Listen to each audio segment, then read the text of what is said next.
Rush Roundtable, episode 114, Losing It. Rush introduces a little violin into the mix with the great Ben Mink. Some remarkably moving lyrics, a great song. Here we go.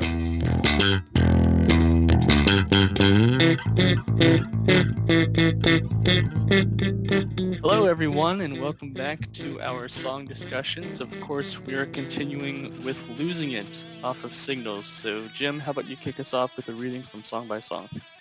All right. Song by song. Here we go. Losing It. This haunting piece features another of Rush's rare collaborations with an outside musician.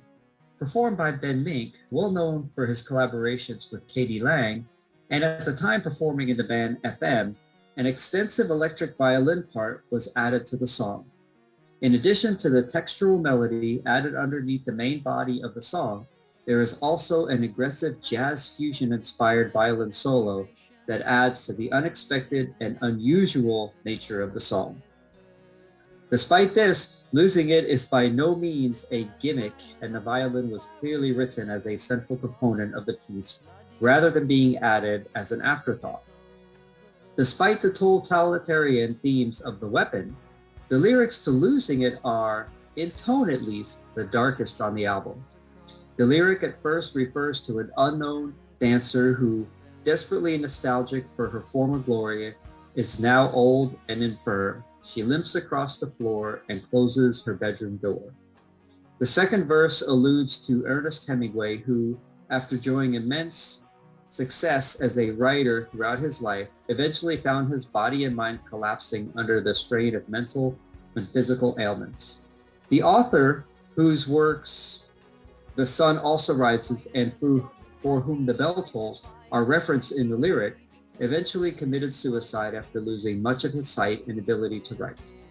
It is regarding this tragic loss of ability and others like it that Peart penned the mournful line, "Sadder still to watch it die than never to have known it." Peart's lyrics, even those that have their basis in anger or fear, are so consistently forward-looking that this gentle yet hard-hitting song is immediately subcutaneous. It is easy to wonder if Peart considered his own future when working on this song. At the time of writing, he was at the height of his powers as a lyricist and a drummer. But all things end, and perhaps it is this dark undercurrent that makes this lyric so effective. All right. That was good. What an excerpt. That was... Yeah, That was really good. You know, I never thought about... the height of his powers. Oh yeah, I never thought about these lyrics being the darkest on the album, but I guess it makes good sense. Alright, so let's get going. So, of course, we start off the song with that synth intro, and the layers slowly get added in with the violin and the drums and the guitar, and then the lyrics start, that first verse, I suppose you could say, with "The dancer slows her frantic pace in pain and desperation, her aching limbs and downcast face aglow with perspiration. Stiff as wire, her lungs on fire with just the briefest pause, the flooding through her memory the echoes of old applause. She limps across the floor and closes her bedroom door." So David, how about you tell us what you think about this first section? Wow, it's almost hard to think about that and to begin. One of the things with Neil at that time in his life, he was still very young. This was, 1982? When this record was released, and he has the ability to think so forward about things that, he didn't experience for another 35, 40 years, right? And what age can do. So as I think about that lyric and a dancer, when she was young, you're under the lights. Yeah, it's going to be glorious. And hearing the applause and whatnot, trying to do those same things and it causing so much suffering. This is the saddest song I think I've ever heard. There's not a bright moment in it. It doesn't get better. It's just at some point you lose it and you can't get it back. You can't go back there. and just remarkably moving to me. So, yeah.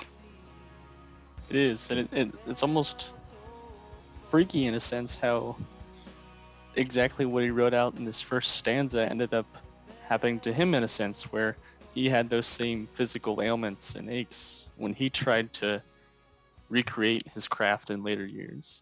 Yeah. And you know, Neil even said that when he couldn't play to his level anymore, he didn't want to lose it. He stopped. He didn't want to do it. Right. Absolutely. Right. Anybody else thoughts? I agree with David. I don't really have anything to add there. It's awesome. We'll move right along into this next section of lyrics. The writer stares with glassy eyes, defies the empty page. His beard is white, his face is lined and streaked with tears of rage. 30 years ago, how the words would flow with passion and precision, but now his mind is dark and dulled by sickness and indecision. And he stares out the kitchen door where the sun will rise no more. So Omar, tell us what you think. Well, I think we know that he was thinking probably of Ernest Hemingway when he was writing his situation, Mm-hmm. but you know, I think he could definitely relate to what he was writing because he was a writer. And he even mentioned that throughout the years, he wrote prose, not professional prose, prose, and he just stashed it away. He didn't publish a lot of that stuff, but in addition to the lyrics that he wrote for Rush. But I think he could imagine himself in this situation. So I think it was pretty easy for him to write this part of the song. As a matter of fact, I think this whole song was easy for him to write because to me, it doesn't take really any explanation. It's just, this is what's happening to this person. Like there's no philosophy. There isn't, you know, even personal feelings. It's like watching what's happening, what happened to the dancer, watching what's happening to the writer. The writer just, it seemed like, it almost like it was sudden that it happened. He had all this ability to write for the longest time. And then, you know, he like pretty much went off a cliff as far as his abilities go, as far as writing. And, you know, he couldn't think straight. And, you know, he was only left with staring out the kitchen door, you know, like, I can't do it anymore. And I think in Neil's case, he kind of knew when to bow out. I mean, you mentioned, David, about he didn't want to play if he couldn't play to his level that he established for himself. I think he just barely got there. Like right when he stopped, when he said, I'm done, he literally was done. Like, pushed it to the last minute. Like he squeezed every ounce of his ability to be able to play all of the Rush songs from all the catalog. And he still did it at 60 something years old, which is incredible. There's no Rush cover band that can play any Rush songs even better than them when they were in their 60s. So, so he knew when to bow out. He knew what his limitations were. In contrast with these folks here, who their abilities were stripped from them because of their age or whatever ailments they had. They didn't make the decision. The decision was made for them to by their bodies and their minds to stop. But Neil, fortunately, he had, you know, the gumption to know, okay, this is it. And I'm not, and he literally didn't do it anymore, which is, you know, pretty amazing decision on his part for something he loved to do for so long. Yeah, it's interesting. And I hadn't thought about it that way where, you know, I think we can all agree and everybody would agree that this song is really powerful, but I never thought that some of that power could come from its simplicity and its bluntness, where it's not dancing around the themes at all. It's just, it's very simple. How it song. Is. Yep. Yeah. What strikes me about that verse is, well, the whole song really, but the finality. You know, the sun will rise no more. That's it. Yeah, in their mind, it won't, even though it does, but I don't see the sun anymore. Yeah. As far as there, but 30 years ago, the words would flow. You know, now they don't, and it's not coming back. And that's true from the first part. It ends with she closes her bedroom door. She's done. Yeah. Yeah. Yeah. Wow. Even in the simplest of lines, we find some fun little intricacies. Yeah. Ooh. All right, we'll chug right along to this chorus, I suppose you could say. Some are born to move the world, to live their fantasies, but most of us just dream about the things we'd like to be. Sadder still to watch it die than never to have known it. For you, the blind who once could see, the bell tolls for thee. A lot of stuff going on there. Jim, tell us about it. These are one of my favorite lyrics on this entire album is that those two stanzas that you read. It's almost like we have a slight glimmer of light or hope with the beginning. Some are born to move the world, to live their fantasies. That's, people have that commitment and that drive to do whatever it is, whatever they want to do, right? Your fantasy could be being a full-time musician, in a band. Your fantasy could be being a writer. Your fantasy could be, I don't know, anything, but they want to do that. And then it starts to get dark again. Most of us just dream about the things we want to be, and as a young teenager, I dreamt about it, but I did not follow through with what my real dream was. I'm living part of it now, at least, but back then I certainly did it. And then it gets even darker with the sadder still to watch it die than never to have known it. That's really, to me, that's kind of the heaviest piece of the lyrics, in my opinion, here. But this is a verse that, or a piece of the lyrics that kind of, it's like, you kind of sort of have this little glimmer of hope there that we're going to get out of the darkness, but then it goes right back to it. But it does it really eloquently, right? It moves back and forth very eloquently. I think it's just beautifully written. Absolutely. And with the verses, the musical accompaniment behind it, it's kind of driving, right? Like it keeps moving at least. And then when you get to this chorus where it's, it gives that glimmer of hope at the beginning, it really opens up. It slows down, or it goes to halftime maybe, and really opens up with big power chords rather than, short staccato and little notes. Right. It just adds to that. Here's hope. Oh, just kidding. Yeah. Oh, yeah. I feel like that second part, it's kind of something that I feel like would be hard to hear. Like, how can you tell someone,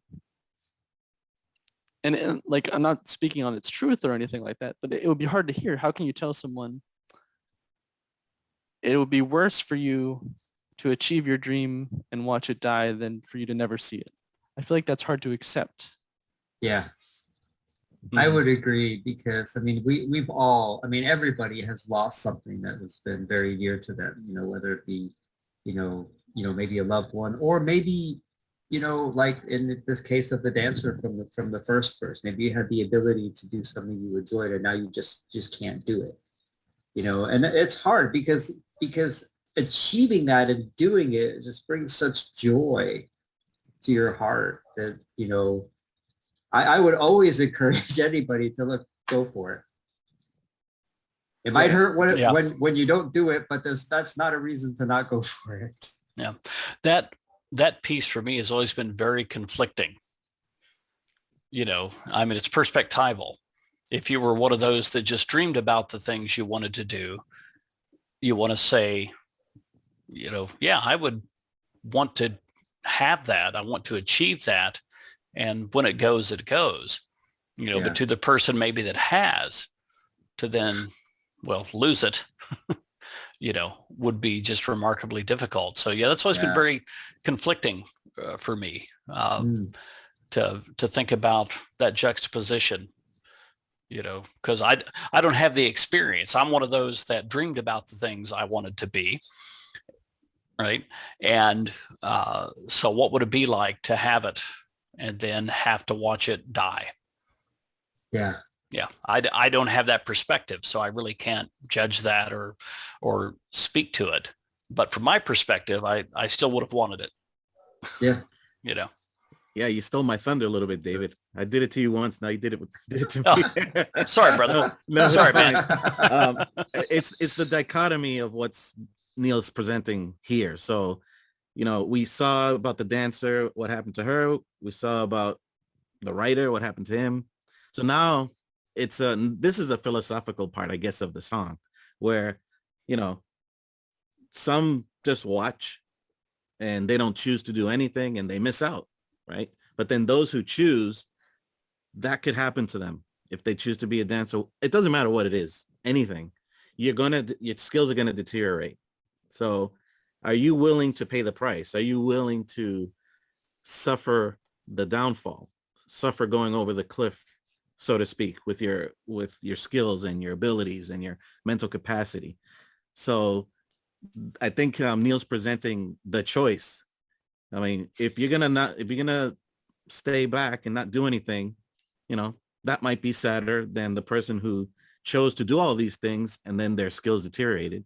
Or maybe it is sadder that the person chose to do all that and they went into misery at the end, and you're still sat by and you're not doing anything. So it's kind of like, which is the worst thing? Basically, they both can be good, they both can be bad. So. And in that way, it's almost like it's a sequel to Limelight, where Limelight is like, this is the pain that can happen from being in it in the moment when you're at the top of your game, and then losing it is what happens when that's over. I'm going to wax a little philosophical here. The line "sadder still to watch it die," but are you willing to, to experience that sadness, to have lived it, to have had it? I think our initial response would be sadder still to watch it die. So that's the sadder place to be. Nobody wants to be sadder. But at the same time, I'm willing to experience that sadness of watching it die because I had it. I experienced it, and so, Yep. I know exactly what you mean. Yeah. Are you willing to, are you willing to love and possibly suffer the loss of a loved one? Or are you willing to not love at all so you don't experience that pain in the first place? And there are people that'll choose either one. So, yeah. If you want joy on that level, then you risk the sadness at that level. Yeah. It's almost like a warning or a check on yourself you could use before you get into something like, this is what could happen. Is that worth it? Yeah. It actually will happen. That's the thing. All right. Right. Oh, yeah. Good point. Yeah. Yeah. Unless you jump ship on your own terms, it is bound to happen. But the reason you jump ship is because it's going to happen. So it's basically inevitable. Yeah. The theme about the song being kind of depressing. It's a reality check. Basically, is what it is. Yeah, absolute finality with no other options. For sure. So then moving right along, of course, we pick up the pace out of this lyrical section right into the violin solo, which is sort of a mad fury of violin with Getty and Alex and Neil just kind of sitting behind it, which is fascinating to listen to. And then it concludes with the quick little lines, "For you, the blind, who once could see, the bell tolls for thee, the bell tolls for thee." So Omar, what do you think? Well, when I first heard this, when I was like a wee little lad, 12 or 13 years old, I thought that was a synthesizer. I cannot imagine a violinist playing like that. It was beyond my ability to think that someone could do that. And then, I saw it's a violinist. Like, I couldn't conceive it. And I couldn't really conceive it till I actually saw it now in my adulthood, and I've seen violinists do crazy stuff, but it just seemed like this violin solo is so complicated and so over the top, but still melodic. I mean, it fit the desperation of what's the portrayed in the song. You know, it's like they want to keep going, and that to me, the violin solo, when it's going really fast and crazy and all that, that's what it presented to me. It's like the writer and the dancer, they still so desperately wanted to keep going, and you know, their mind is racing to do what they love to do, and they just can't anymore, you know, and it just fades away. Right. That's so true. Yeah. I really love this. I really love this section. I love how it's a bell. It starts with a bell. You hear a dong, or you hear that bell at the very beginning of this. And that, it kind of reminds me of that tire screech in Red Barchetta at the very beginning of the guitar solo in that tune. So it reminds me of that. And if I'm not mistaken, it's, and this is just kind of going by my ear. So if I'm wrong, you guys tell me. Part of the solo is Ben Mink and part of the solo is Alex.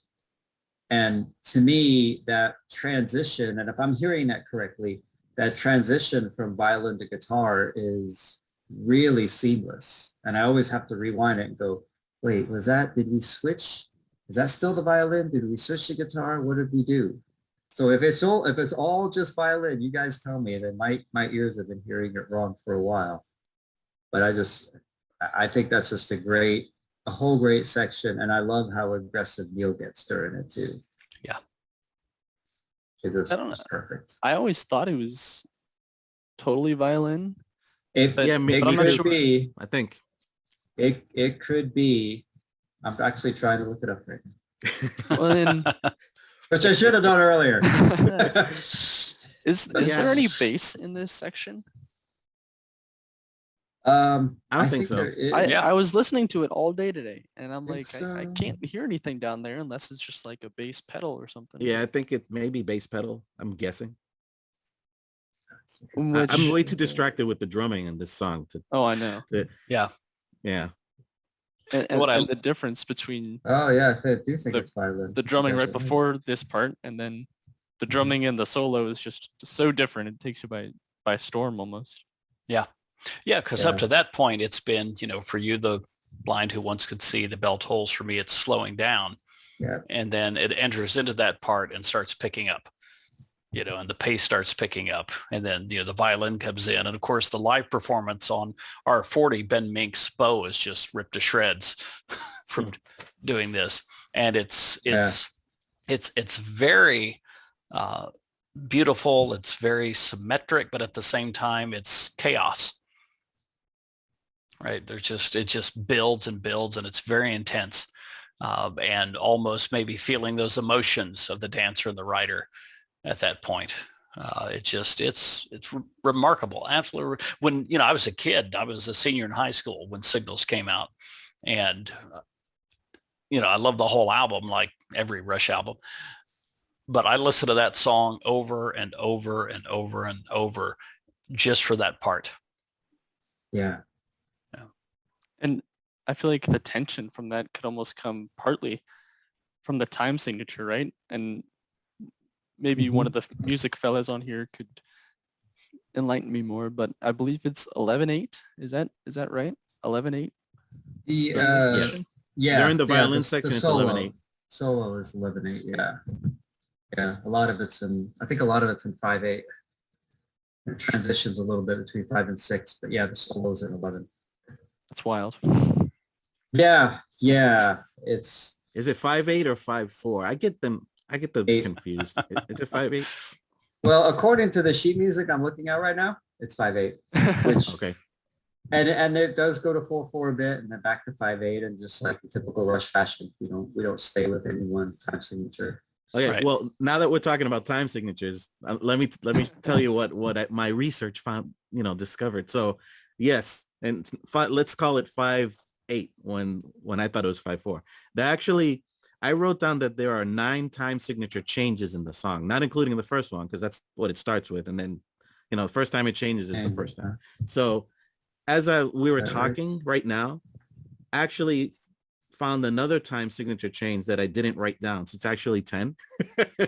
So there's 5/8, and there's 4/4, and there's 11/8, and there's 6/8, And yeah, those are the time signatures that are in the it's, song. it's a 10. it's amazing. Yes. And you don't feel it.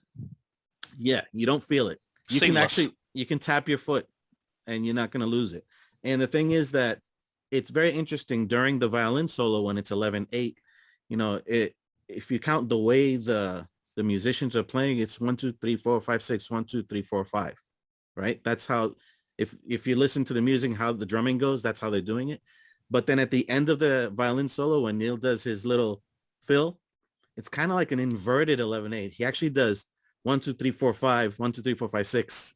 If you pay attention to how he drums it, it's like it's still 11/8, but it's kind of like a backwards 11/8, which I didn't know that till today, literally. Yeah. So it's like, you know, the way they incorporate the time signatures in the song based on the mood, what's being said, the transition to like those grander chords, and then into this, you know, frantic violin solo, and then it calms down at the end.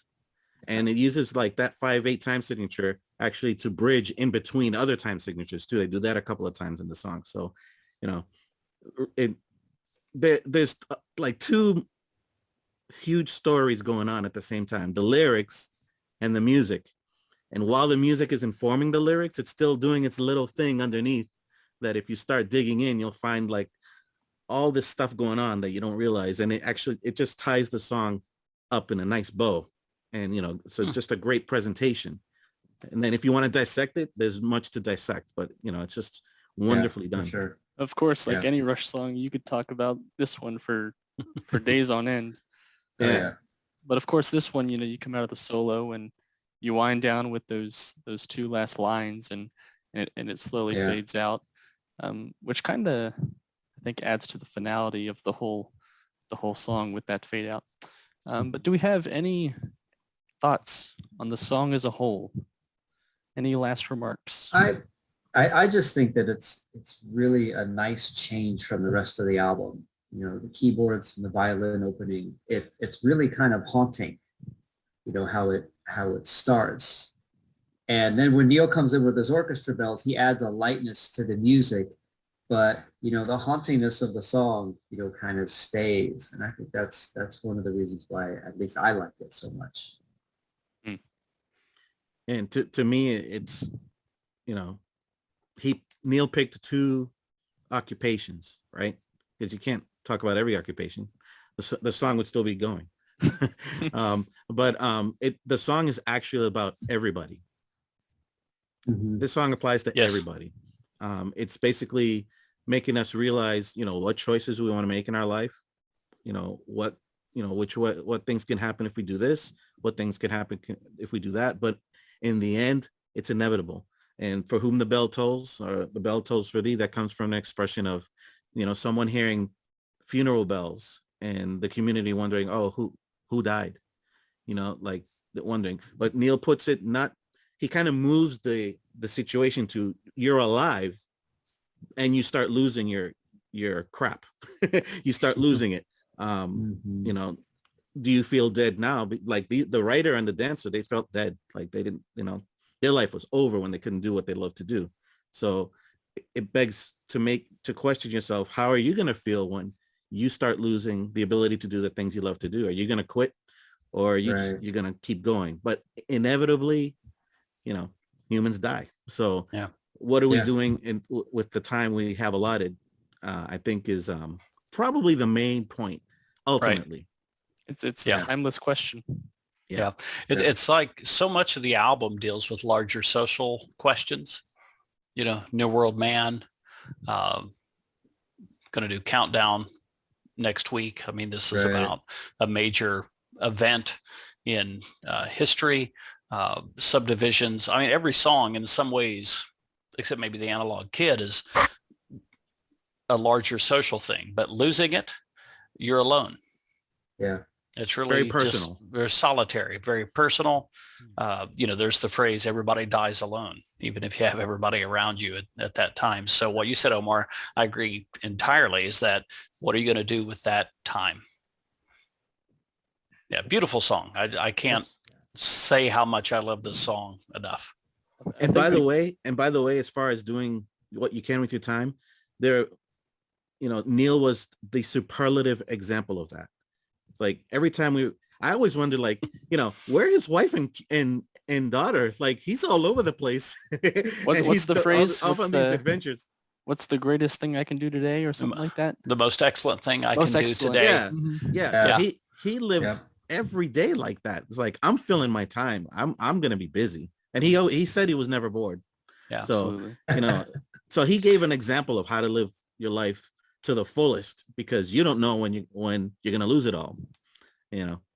Absolutely. Well, I think we can all agree this is without a doubt one of the most powerful songs that Rush ever wrote. So I agree. No argument here. Great discussion, everybody. We'd be remiss if we didn't mention the handful of live performances that they did of this song, of course, on R40. I believe a couple of times with Ben Mink, and then the rest of it was with Jonathan Dinklage. And I am partial to the Jonathan Dinklage versions. I just think it's a little bit more powerful and emotional. But let us know in the comments what you think. What do you think of Losing It? What do you think of the live performances? Did you see it in person, or do you prefer Ben Mink or Jonathan Dinklage? Be sure to like the video, subscribe, and we'll see you next time on Song Discussions. So, bye.